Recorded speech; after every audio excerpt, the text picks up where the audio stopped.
আমার মতো সাধারণ লোক যারা কোনো নিরাপত্তা ছাড়া রাত বিরেতে রাস্তাঘাটে ঘুরে বেড়ায়, সেটা রাজ্য কলকাতা পুলিশ কাজ করে বলেই সেটা সম্ভব।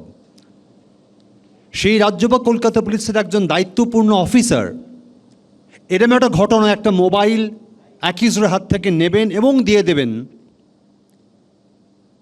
এবং এটা না জেনে না বুঝে এতটা ইনএফিশিয়েন্ট কলকাতা পুলিশকে ভাবতে আমি রাজি নই। I am very sorry.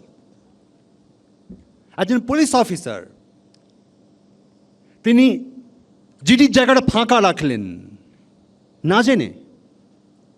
যে কলকাতা পুলিশ, যে স্টেট পুলিশ এতগুলো ঘটনা, এতগুলো ভার্ডিক্ট করিয়েছে, সে এত ইনএফিশিয়েন্ট, অসম্ভব।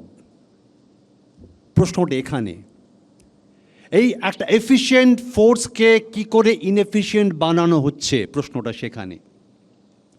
এবং সিবিআইয়ের ক্ষেত্রে একই কথা প্রযোজ্য।